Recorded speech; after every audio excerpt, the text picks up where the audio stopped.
1558 उड़ीसा का पुरी इलाका मुगल सेना जगन्नाथ मंदिर को तोड़ने के इरादे से आगे बढ़ रही थी। घोड़े सर पर दौड़ रहे थे, तलवारें चमक रही थीं, लेकिन जैसे ही सेना मुख्य गर्भगृह की ओर बढ़ी, एक अजीब सा तूफान उठा। सूरज की रोशनी अचानक गायब हो गई और चारों ओर अंधकार छा गया। फिर सैनिकों ने देखा कि मंदिर के अंदर से तेज रोशनी आ रही है और रोशनी के साथ एक भयानक और डरावनी चीज उनके पास आ रही है। यह दृश्य इतना भयानक था कि कई सैनिक वहीं पर बेहोश हो गए और जो बच गए वो ऐसे भागे मानो उनके सामने मौत खड़ी हो।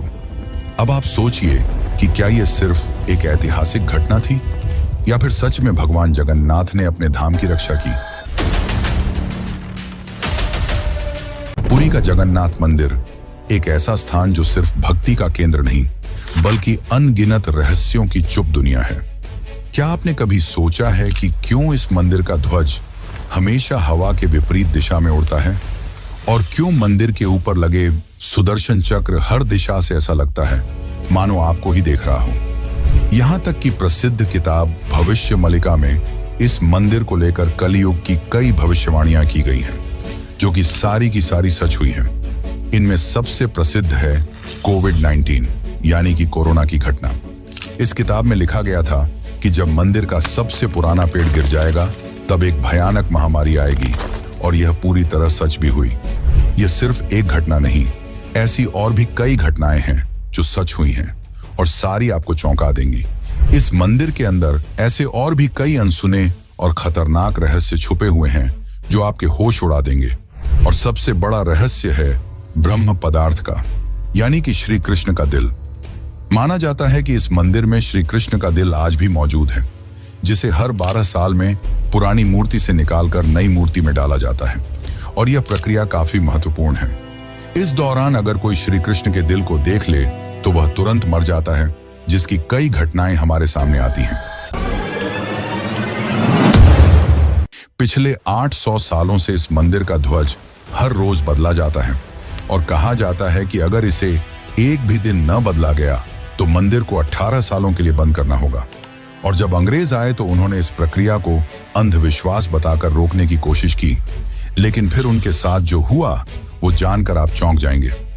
इस मंदिर के मुख्य प्रवेश द्वार में 22 सीढ़ियां हैं जिन्हें पार करना होता है, लेकिन इनमें से तीसरी सीढ़ी पर पैर रखना सख्त मना है। पर आखिर ऐसा क्यों है और क्या होगा यदि आपने तीसरी सीढ़ी पर पैर रख दिया? फिर आती है मंदिर की रसोई, जहां 7 बर्तनों में एक साथ प्रसाद पकता है। पर नीचे की आंच से ऊपर वाला बर्तन पहले कैसे पक जाता है? क्या मंदिर की रसोई विज्ञान के नियमों को भी चुनौती देती है? ऐसे ही और भी न जाने कितने चौंकाने वाले रहस्य।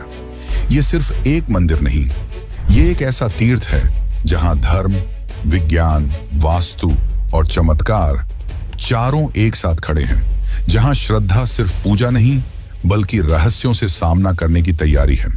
तो क्या आप तैयार हैं एक ऐसे सफर के लिए जहां हर अध्याय आपको चौंकाएगा, हर रहस्य आपके विश्वास को चुनौती देगा और हर जवाब एक नए सवाल को जन्म देगा? चलिए चलते हैं जगन्नाथ मंदिर की उस रहस्यमयी यात्रा पर, जहां भगवान खुद हर सवाल का उत्तर है।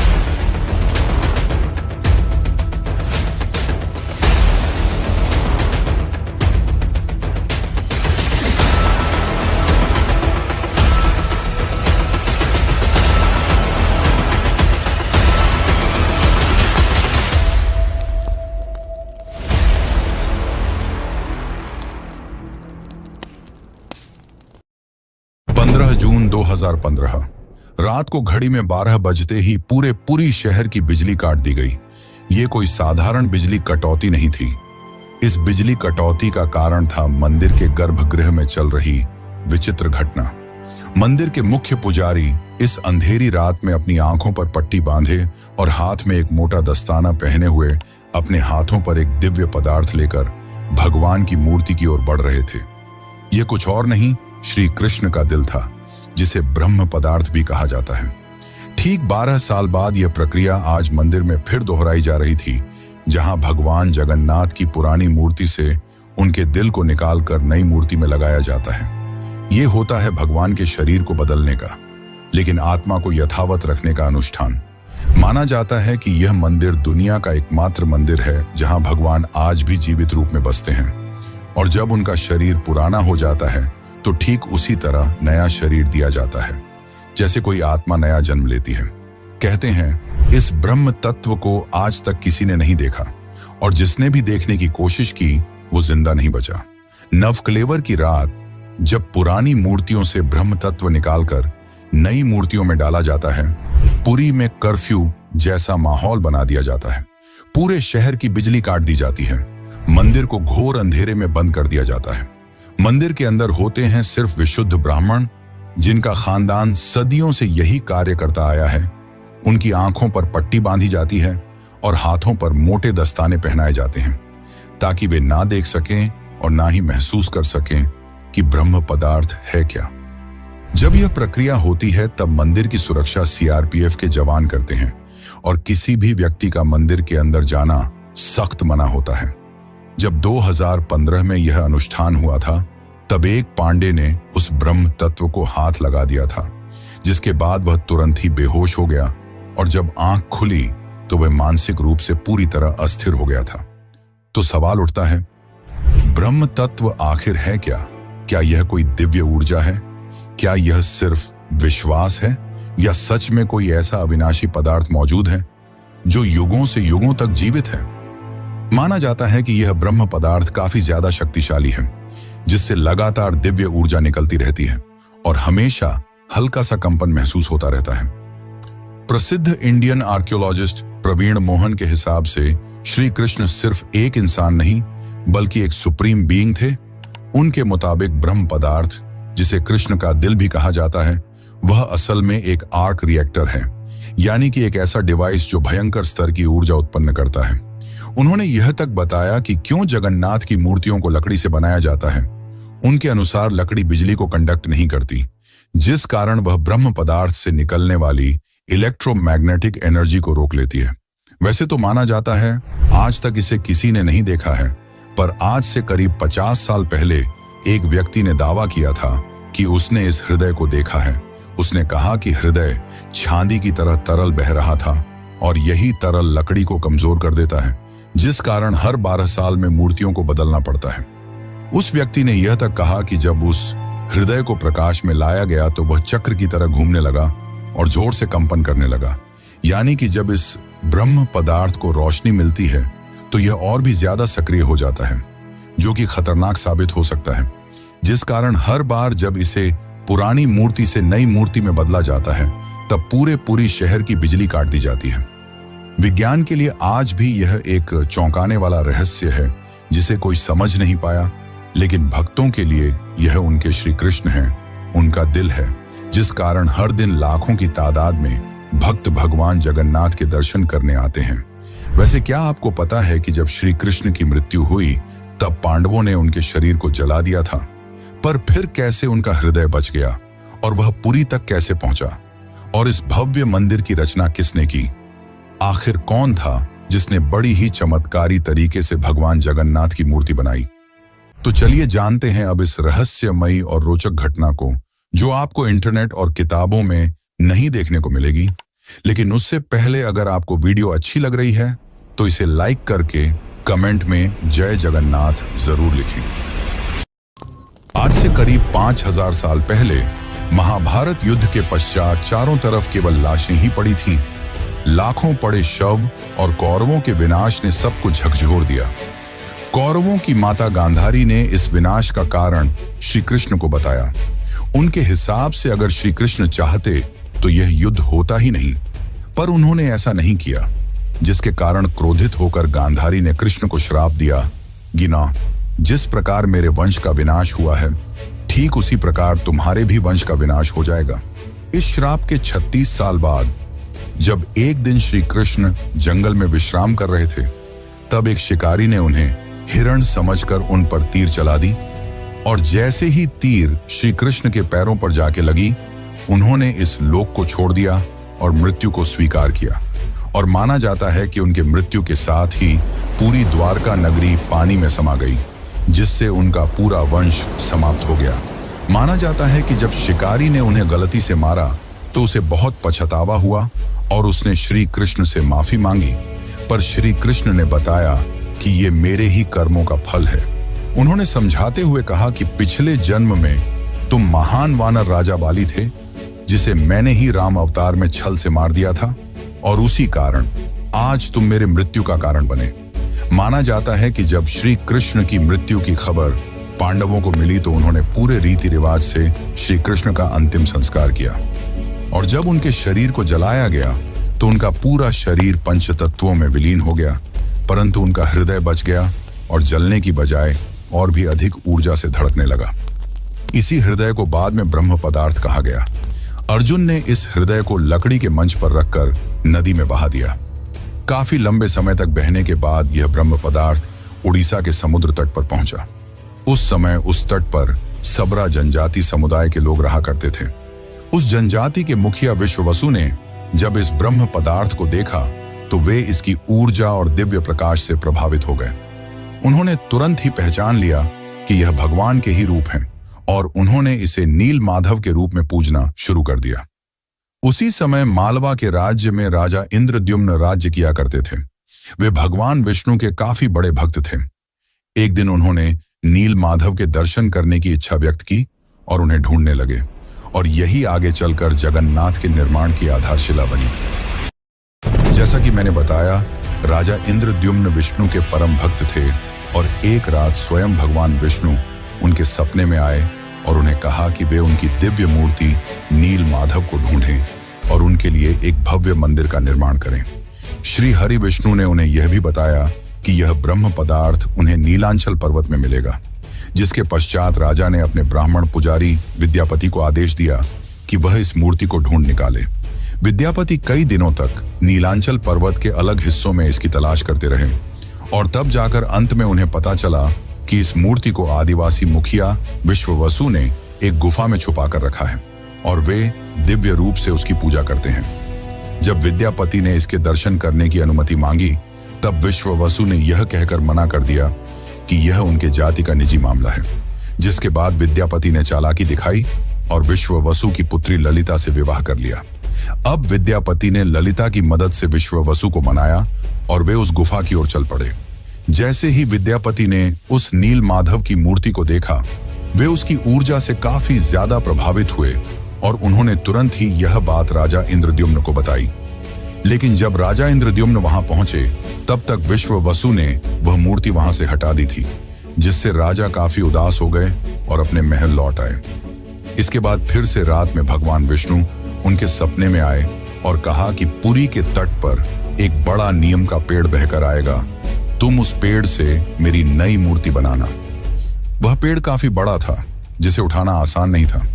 आखिर में जैसे तैसे वे पेड़ को महल तक ला पाए, लेकिन अब सवाल यह था कि इनसे भगवान की मूर्ति कौन बनाएगा। बहुत से कारीगरों ने इस पेड़ से मूर्ति बनाने की कोशिश की, लेकिन सब असफल रहे। उन्होंने कहा कि पेड़ इतना ज्यादा मजबूत है कि हमारे छेनी हथौड़ी का उस पर कोई असर नहीं हो रहा। यह सुनकर राजा काफी परेशान हो गए। तभी एक दिन भगवान विश्वकर्मा एक बूढ़े साधु के रूप में वहां पधारे, और उन्होंने कहा कि वे ये मूर्ति 21 दिनों में बनाकर देंगे। राजा काफी प्रसन्न हुए, पर उस बूढ़े आदमी ने एक शर्त रखी। उसने कहा कि मैं एक कमरे में बंद रहकर 21 दिनों में यह मूर्ति बनाऊंगा, और तब तक कोई भी इस कमरे का न तो दरवाजा खोलेगा और न ही कोई अंदर आएगा। राजा ने उसकी यह शर्त स्वीकार की, और फिर मूर्ति बनाने का कार्य शुरू हुआ। दरवाजा बंद किया गया और कक्ष से छेनी हथौड़ी की आवाजें आने लगीं। लेकिन 15 दिनों बाद अचानक से छेनी हथौड़ी की आवाज आना बंद हो गई। महाराज की रानी गुंडीचा काफी चिंतित हो गईं और महाराज को कहा कि हमें दरवाजा खोलकर देखना चाहिए। शायद वह वृद्ध व्यक्ति भूख और प्यास की वजह से मर तो नहीं गया होगा। राजा ने शुरुआत में तो मना किया, पर बाद में वे इसके लिए मान गए और दरवाजा खोल दिया। लेकिन जब दरवाजा खुला तो सभी हैरान रह गए। वह वृद्ध व्यक्ति गायब हो चुका था और पीछे केवल 3 अधूरी मूर्तियां थीं। राजा को यह देखकर काफी दुख हुआ, क्योंकि उनकी शर्त तोड़ने की वजह से भगवान की मूर्तियां आधी रह गईं। जगन्नाथ भगवान के हाथ और पैर अधूरे थे। बलराम और देवी सुभद्रा की मूर्तियां भी अधूरी थीं। जब राजा मूर्ति के पास गए, तब उन्हें दिल की धड़कन महसूस हुई और मूर्ति के अंदर से एक दिव्य आवाज आई, जिसने राजा को बताया कि श्री कृष्ण का हृदय इस मूर्ति के अंदर है। राजा ने इन मूर्तियों को स्थापित किया और आज यही अधूरी मूर्तियां भगवान जगन्नाथ के रूप में पुरी में पूजी जाती हैं। वैसे दोस्तों, आपको एक बात बता दूं, जो हो रहा है वह पहले ही लिखा जा चुका है और जो लिखा गया है वही होकर रहेगा। ये कोई फिल्मी डायलॉग नहीं, बल्कि पुरी के भक्तों की आस्था और सच्चाई है भविष्य मालिका की। तो चलिए जानते हैं उन भविष्य मालिका की घटनाओं को जो आज सच साबित हो रही हैं। मित्रों, इस मंदिर का इतिहास और वर्तमान एक भविष्यवाणी से जुड़ा हुआ है। भविष्य मालिका एक दिव्य ग्रंथ है जिसे लगभग 500 साल पहले ओडिशा के महान संत आचार्य महाप्रभु अच्युतानंद ने लिखा था। कहा जाता है कि वे पंचसखा यानी भगवान जगन्नाथ के 5 दिव्य सेवकों में से एक थे, जिन्होंने भगवान के आदेश पर कलयुग की कई घटनाओं को पहले ही देख लिया था। यह ग्रंथ ओडिया भाषा में लिखा गया है और इसकी पंक्तियां कविता के रूप में हैं, जैसे किसी गूढ़ रहस्य का संकेत दे रही हों। आइए हम आपको बताते हैं भविष्य मालिका की कुछ चौंकाने वाली भविष्यवाणियां जो जगन्नाथ मंदिर और कलयुग के अंत से जुड़ी हुई हैं। इस ग्रंथ की सबसे चौंकाने वाली भविष्यवाणी 4 साल पहले काफी ज्यादा वायरल हुई थी, जब लोगों ने दावा किया कि इसमें कोरोना महामारी का वर्णन भी है। नाना रोग आसीबा, गोटे बड़ा व्याधि, लोका घरे रहीबे, बाहर कुना जीबा, अर्थात अनेकों रोग आएंगे, एक बड़ा रोग फैलेगा, लोग घरों में बंद रहेंगे, बाहर नहीं निकल पाएंगे। अब ये पंक्तियां किसी भी सामान्य रीडर को 2020 की कोविड-19 महामारी की याद दिला देती हैं। पुरी और ओडिशा में कई संतों और विद्वानों ने इसे भविष्य मालिका की सटीक भविष्यवाणी माना। इस किताब की एक और बात, इसमें जिक्र किया गया है कि मंदिर परिसर के ऊपर जो कपड़ा है उसमें आग लगने की घटना का उल्लेख मिलता है। कुछ साल पहले पहली बार त्रिदेव के वस्त्र में आग लगी थी। इस घटना के बाद कलयुग के अंत के बारे में एक बार फिर से बातें होने लगी। कहते हैं कि पापनाश एकादशी के दिन जगन्नाथपुरी मंदिर में एक अखंड महादीप जलाया गया था, लेकिन अचानक तेज हवा चली और झंडा उड़कर दीपक के ऊपर चला गया, जिससे मंदिर के झंडे में आग लग गई। यह घटना 19 मार्च 2020 को हुई थी। कहा जाता है कि दूसरे मंदिरों की तरह जगन्नाथ मंदिर के गुंबद पर कभी कोई पक्षी नहीं बैठता और ना ही इस पर कोई प्लेन या हेलीकॉप्टर उड़ता है, लेकिन जुलाई 2020 के बाद से मंदिर के गुंबद पर गिद्ध, चील और बाज को देखा गया था। ये पक्षी मंदिर के गुंबद, स्तंभ और नील चक्र पर भी बैठे थे। ऐसे में दुनिया के महाविनाश की भविष्यवाणी एक बार फिर से चर्चा में आ गई थी। भविष्य मालिका के अनुसार जब कलयुग का अंत करीब होगा तो भगवान जगन्नाथ मंदिर का नील चक्र यानी सुदर्शन चक्र तूफान से टेढ़ा हो जाएगा। मई 2019 में समुद्री तूफान फानी के कारण यह विशालकाय चक्र टेढ़ा हो गया था। ऐसे ही और भी कई भविष्यवाणियां हैं जो सच हो चुकी हैं और कई प्रसिद्ध भविष्यवाणियां हैं जो आने वाले को लेकर की गई हैं। 3 रथ यात्राएं एक साथ रुकेंगी, नदियां उल्टी दिशा में बहेंगी, ब्रह्म तत्व मंदिर से गायब हो जाएगा और फिर में अंत में आएंगे भगवान के आखिरी अवतार कल की। अब दोस्तों, आप ही सोचिए कि क्या यह महज संयोग है या सच में आचार्य अच्युतानंद को भविष्यदर्शी शक्तियां प्राप्त थीं। अगर उन्होंने आज से सैकड़ों साल पहले ऐसी बातें लिख दी जो अब सच हो रही हैं, तो क्या हमें उनकी बाकी भविष्यवाणियों को भी गंभीरता से लेना चाहिए? भविष्य मालिका कोई साधारण ग्रंथ नहीं, बल्कि वो कायनात का रोड मैप है जिसे बस समझने की जरूरत है। वैसे आपकी जानकारी के लिए बता दूं कि सन 1558 में मुगल सेना ने मंदिर को तोड़ने की कोशिश की। फिर उनके साथ जो हुआ वो चौंकाने वाला था और इस घटना को पहले ही भविष्य मालिका में लिख दिया गया था। और साथ ही भविष्य मालिका में अंग्रेजों को लेकर भी यह कहा गया था कि गोरे आएंगे और मंदिर को बंद कराने की कोशिश करेंगे। तो चलिए अब जानते हैं कि जब मुगल सेना ने मंदिर पर आक्रमण किया तो क्या हुआ और कैसे ब्रिटिशर्स ने भक्तों की श्रद्धा को अंधविश्वास बताकर मंदिर को बंद करने की कोशिश की। लेकिन उससे पहले चैनल को सब्सक्राइब जरूर कर लें। यह आपके लिए तो फ्री है, पर इससे हमारी काफी मदद हो जाती है। सन 1558 उड़ीसा के पुरी इलाके में घना अंधकार छाया हुआ था। पर वो अंधकार आसमान में नहीं, लोगों के मन में था, क्योंकि इस बार कोई साधारण लुटेरा नहीं, मुगल सेना खुद मंदिर को गिराने के इरादे से आ रही थी। कला पहाड़ नाम का अफगान जनरल, जो तब बंगाल का गवर्नर था, उसकी क्रूरता इतनी बदनाम थी कि उसका नाम सुनकर ही लोग कांप उठते थे। कहा जाता है कि वो सनातन धर्म और मंदिरों से विशेष नफरत रखता था। उस दिन उसकी फौज पूरी ताकत के साथ पुरी की ओर बढ़ी। घोड़े सर पर दौड़ रहे थे, तलवारें लहराई जा रही थीं और मंदिर की शांति में एक भयंकर आंधी की आहट आने लगी। जैसे ही सैनिक मुख्य गर्भगृह की ओर बढ़े, अचानक मौसम बदल गया।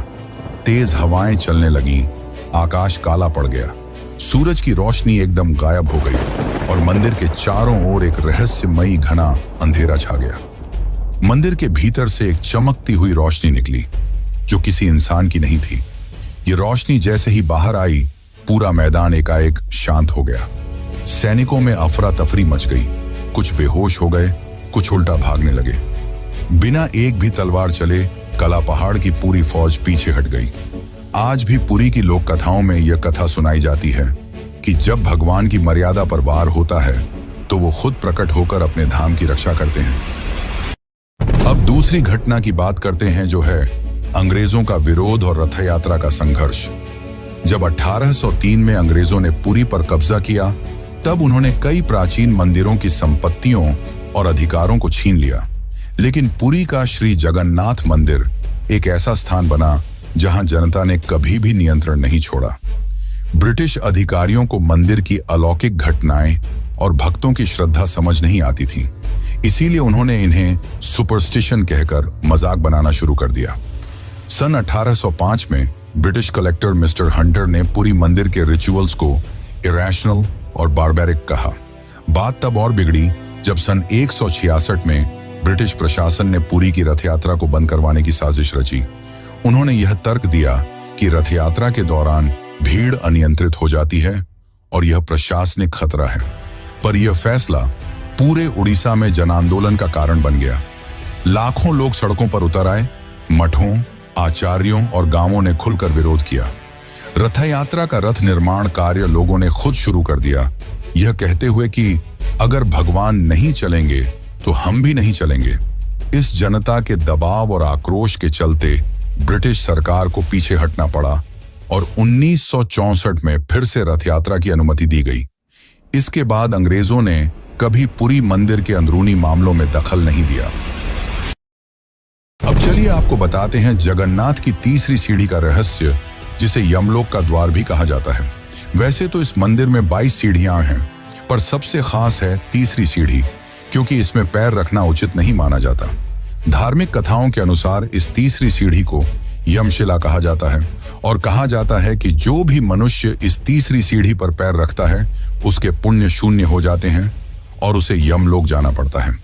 दरअसल एक बार यमराज जी भगवान जगन्नाथ के पास पहुंचे और उनसे कहा कि भगवान, भक्त जैसे ही आपके दर्शन करते हैं उनके सारे पाप मिट जाते हैं, और अगर ऐसा ही चलता रहा तो सभी व्यक्ति जगन्नाथपुरी के दर्शन करके पापों से मुक्त हो जाएंगे, जिससे यमलोक में कोई नहीं आएगा। तब भगवान जगन्नाथ ने कहा कि तुम इस मंदिर की तीसरी सीढ़ी पर अपना स्थान ग्रहण कर लो, और जो भी इस मंदिर की तीसरी सीढ़ी पर पैर रखेगा उसके पुण्य शून्य हो जाएंगे और उसे यमलोक जाना पड़ेगा। और तभी से इस सीढ़ी को यमशिला कहा जाता है, क्योंकि इसमें यम का वास है। अब अगर हम पुरी मंदिर के ऊपर लगे सुदर्शन चक्र की बात करें तो देखने वालों ने यह दावा किया है कि इस सुदर्शन चक्र को आप मंदिर के किसी भी कोने से देखोगे तो ऐसा लगेगा मानो आपको ही देख रहा हो। मतलब इससे जिस भी दिशा से देखो ये सामने की ओर ही दिखता है। इसे आम भाषा में आर्टिफिशियल इल्यूजन कहा जाता है, पर यह आज भी विज्ञान के परे है कि कैसे इतने भारी चक्र को मंदिर के ऊपर लगाया गया और कैसे उस समय के लोगों ने यह आर्टिफिशियल इल्यूजन बनाया जिससे चक्र हमेशा सामने की ओर दिखता है। इसे आज भी विज्ञान नहीं समझ पाया, पर भक्तों के अनुसार यह श्री कृष्ण का चक्र है जिसे उन्होंने इस दुनिया की रक्षा के लिए इस मंदिर में स्थापित किया है। और भविष्य मालिका की एक और पंक्ति के हिसाब से जब यह मंदिर समुद्र के अंदर समा जाएगा तब कलयुग अपने अंतिम चरण पर होगा और तब आएंगे विष्णु के आखिरी अवतार कल्कि। अब जानते हैं पुरी के रसोई घर के बारे में। जगन्नाथ पुरी का रसोई घर दुनिया की सबसे बड़ी और सबसे रहस्यमयी रसोई है, जिसके अनोखे तथ्य और परंपरा भक्तों को आश्चर्यचकित कर देती है। और रसोई का सबसे बड़ा रहस्य यह है कि यहाँ भोजन 7 मिट्टी के बर्तनों में बनाया जाता है और हर एक बर्तन को एक के ऊपर एक रखा जाता है। और स्वाभाविक है कि सबसे नीचे के बर्तन में ज्यादा आंच आ रही है तो उसे सबसे पहले पकना चाहिए, लेकिन पुरी में ऐसा नहीं होता। ये चौंकाने वाली बात है कि 7 बर्तनों में जो सबसे ऊपर होता है उसका खाना पहले पकता है, जो विज्ञान के सारे तथ्यों को गलत साबित करता है। यहाँ भोजन बनाने का कार्य केवल सेवायत ब्राह्मणों द्वारा किया जाता है और किसी भी बाहरी व्यक्ति को इसमें प्रवेश की अनुमति नहीं होती। इस पवित्र रसोई में किसी प्रकार के आधुनिक ईंधन या गैस का उपयोग नहीं किया जाता, बल्कि केवल लकड़ी के चूल्हे पर पारंपरिक विधि से प्रसाद बनाया जाता है। पुरी मंदिर में रोजाना लगभग 50,000 से 2 लाख लोगों तक को महाप्रसाद बांटा जाता है। लेकिन चमत्कार देखो, कभी भी खाना बर्बाद नहीं होता और कभी भी कम नहीं पड़ता। मान्यता है कि मां लक्ष्मी स्वयं प्रतिदिन रसोई में आती हैं और रसोई के सेवकों को अंतः प्रेरणा देती हैं कि आज कितनों के लिए प्रसाद तैयार करना है। ये सिर्फ परंपरा नहीं, सदियों से चलती लीला है, जिसे आज तक कोई इंसानी गणित नहीं समझ पाया। एक और चौंकाने वाली बात तो यह है कि इतने बड़े किचन में, जहां 500 से ज्यादा रसोइये और सेवक काम करते हैं, जहां हर दिन सैकड़ों क्विंटल अनाज, सब्जियां और मसाले इस्तेमाल होते हैं, वहां न कोई बदबू होती है, न ही कोई मक्खी। कहा जाता है कि यह अग्निदेव और माता लक्ष्मी की कृपा है, जो इस रसोई को हर प्रकार की अशुद्धि से दूर रखती है। 18वीं सदी में मराठा शासनकाल के दौरान एक बार एक अधिकारी ने रसोई के चमत्कार को अंधविश्वास बताते हुए जानबूझकर बर्तनों की संख्या बदलने का आदेश दिया। लेकिन इसके बावजूद उस दिन भी पुरी में महाप्रसाद एकदम सटीक बना, न एक दाना कम, न एक दाना ज्यादा। इसके बाद अधिकारी ने रसोई में दोबारा हस्तक्षेप न करने की कसम खा ली। वैसे तो दोस्तों, ऐसे और भी कई चौंकाने वाले रहस्य हैं, पर उन्हें एक ही वीडियो में बता पाना नामुमकिन है। इसलिए चलिए चलते हैं आखिरी अध्याय की ओर। लेकिन उससे पहले, अगर आपको यह डॉक्यूमेंट्री अच्छी लग रही है तो कमेंट में जय जगन्नाथ जरूर लिखें। कभी कभी जीवन में कुछ चीजें ऐसी होती हैं जिन्हें न तर्क से समझा जा सकता है और न ही विज्ञान से परखा जा सकता है। पुरी के श्री जगन्नाथ मंदिर का हर पत्थर, हर कोना हमें एक ऐसी दुनिया में ले जाता है जहां भक्ति और बुद्धि, विज्ञान और विश्वास, संघर्ष और समाधान सब एक साथ चलते हैं। जगन्नाथ केवल भगवान नहीं, एक चेतना है जो हमें यह सिखाते हैं कि जब विज्ञान चुप हो जाए तो श्रद्धा बोलती है। तो अब सवाल यह है, क्या ये सब केवल संयोग है या कहीं ना कहीं कोई ऐसी शक्ति है जो इन सबको संचालित कर रही है? आप क्या मानते हैं? क्या आपने कभी इन रहस्यों को खुद महसूस किया है? अगर हाँ, तो ये वीडियो सिर्फ जानकारी नहीं, बल्कि आपकी अपनी यात्रा है, श्रद्धा से रहस्य तक। और ऐसी ही एक यात्रा है केदारनाथ धाम की, जो जगन्नाथ की तरह ही 4 धामों में से एक है। और अगर आप केदारनाथ धाम की यात्रा पर चलना चाहते हैं तो यह वीडियो जरूर देखें। धन्यवाद।